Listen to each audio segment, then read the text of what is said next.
High court نے عمران خان کی اسلام آباد میں درج 5 مقدمات میں حفاظتی ضمانت کی درخواستوں پر عائد اعتراضات ختم کر دیے۔ دوران سماعت عمران خان خود روسٹرم پر آئے اور کہا کبھی سابق وزیر اعظم کے ساتھ ایسا نہیں ہوا، ہم اسلام آباد کی متعلقہ عدالت میں پیش ہونا چاہتے ہیں۔ جسٹس طارق سلیم شیخ نے استفسار کیا کہ کار سرکار کا اس بارے میں کیا موقف ہے۔ سرکاری وکیل نے کہا عمران خان کو لاہور ہائی کورٹ کے بجائے اسلام آباد کی عدالت میں جانا چاہیے۔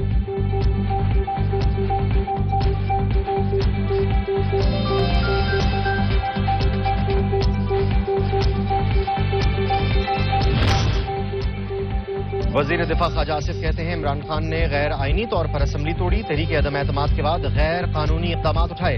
عمران خان بضد ہیں، عدالتوں کے سامنے پیش نہیں ہوں گا، وہ جتھے لے کر عدالتوں میں جاتا ہے۔ عمران خان کا قتل کی سازش کا بیانیہ محض جھوٹ، غیر ملکی میڈیا سے گفتگو۔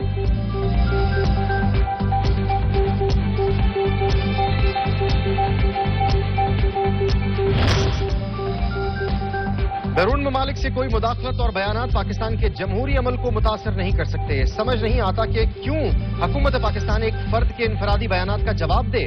ترجمان دفتر خارجہ کا ظلم خلیل زاد کے بیان پر رد عمل۔ اور راولپنڈی میں وقفے سے بارش، واسا عملہ ہائی الرٹ، شہر میں 18 ملی میٹر سے زائد بارش ریکارڈ کی جا چکی۔ نالہ ڈئی میں پانی کا بہاؤ معمول کے مطابق ہے۔ واسا کا عملہ ہیوی مشینری کے ساتھ شہر کے نشیبی علاقوں میں تعینات۔